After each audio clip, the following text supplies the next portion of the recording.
चला व्यवस्थित दिसायले clear. Okay काय झालं क्लिअर दिसेल. ओके चला आज आपण पाहणार आहोत डॅनियल बर्नोलीज. हा नेमका प्रिन्सिपल कसा काम करतोय ते आपण एक्सपेरिमेंटच्या सहाय्याने पाहणार आहोत.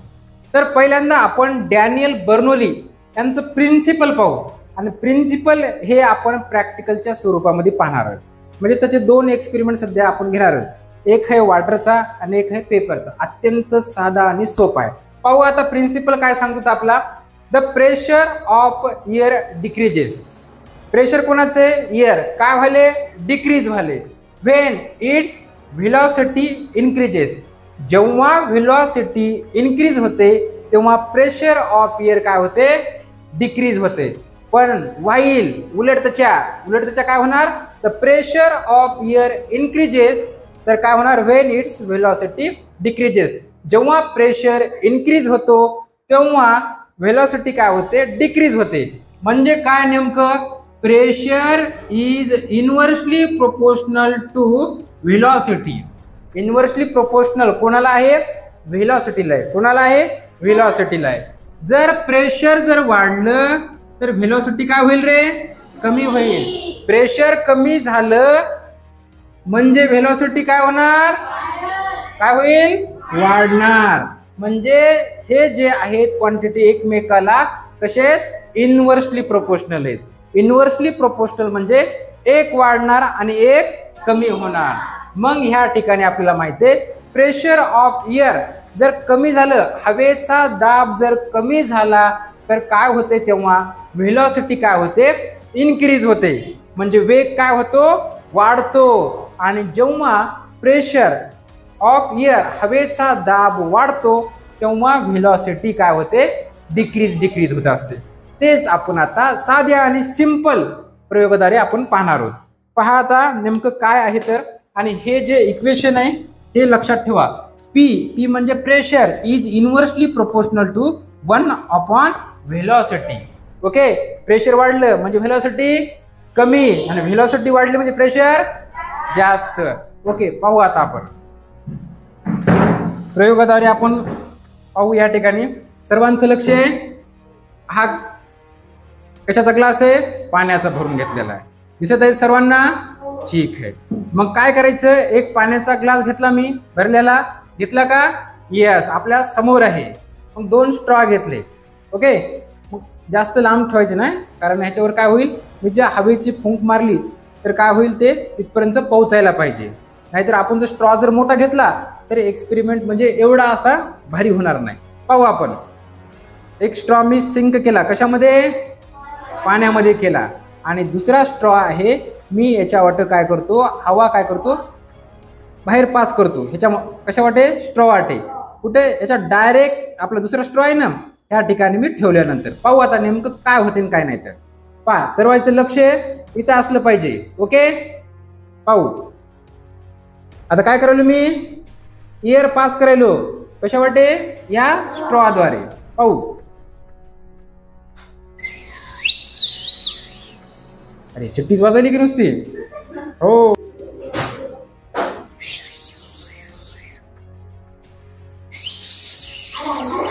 हा पहा जेव्हा मी याच्यातून एअर पास केली तेव्हा एअर पास केल्यानंतर काय होते या ठिकाणची व्हेलॉसिटी जास्त आहे.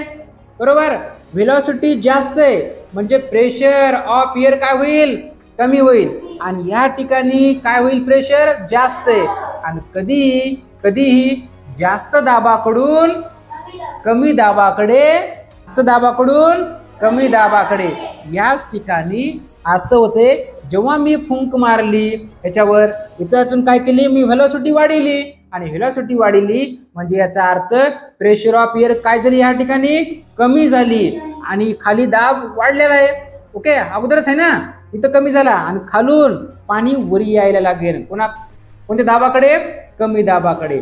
याच्यामुळे जेव्हा मी फुंक मारल्यानंतर पाणी असं एकदम फवाऱ्यासारखं बाहेर पडेल. अजून एकदा पाहिजे का पाहू आपण.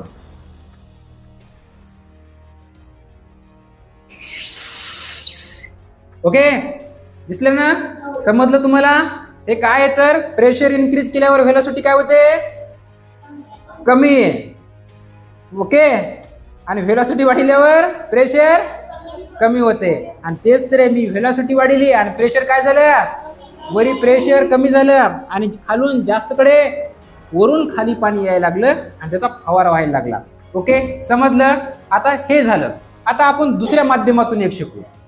बघा, आता तुम्ही बसल्या बसल्या काहीतरी आपण करीत बसले असतो. पहा, आता एक पेपर घेतला. पेपरला आता मी काय केलं, इथं खालून फुंक मारली. पेपर कुठे चाललाय, वरी चाललाय. सर ठीक आहे बा इथपर्यंत. जेव्हा मी आता ह्या ठिकाणी ही पेपरच्या खालून फुंक मारली, आता मी वरून फुंक मारल्यानंतर काय होते ते पाहू. बघा, आता वरून फुंक मारल्यानंतर बरेच म्हणते सर पेपर हा अजून खाली जाईल. पाहू आता नेमकं काय होते. तर कुठे यायला लागला पेपर, वरी यायला लागला. म्हणजे जेव्हा माझी काय एअर जी पास केली, म्हणजे व्हेलॉसिटीचा स्पीड जास्त आहे ना, त्या ठिकाणी प्रेशर काय होईल, ऑफ एअर कमी होईल आणि खाली दाब जास्त आहे. जास्त दाबाकडून कुठे येईल, वरी दाब. हे जे दोन्ही एक्सपेरिमेंट आहेत ते कोणत्या प्रिन्सिपल नुसार काम करतात, तर हे आपल्या डॅनियल बर्नोली साहेबांच्या प्रिन्सिपल नुसार काय करतात, काम करतात. कळालं का, समजलं. रेल्वे स्टेशनला गेल्यानंतर आपल्या घरचे आजूबाजूचे आपल्याला जर गाडी जर आली समोरून, तर आपल्याला प्लॅटफॉर्म थोडं बाजूला करतात. का करतात बाजूला, त्याचं कारण आज आपल्याला कळणार आहे. म्हणजे नेमकं कारण काय त्याचं ते पाहू आपण. बघा, ट्रेन आहे, आपण ह्या ठिकाणी थांबलेलो आहेत, पॅसेंजर्स. ओके, आता हे तर मधले पॅसेंजर्स आहेत, आपण पण जाणार आहेत.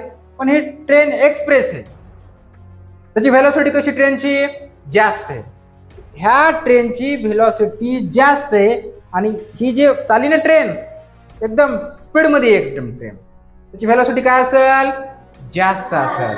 आणि व्हेलॉसिटी जास्त म्हणल्यावर त्या ठिकाणी जे लंब रूपामध्ये असते ना ह्या वस्तूच्या, तर प्रेशर काय असते, काय होते, प्रेशर कमी होते.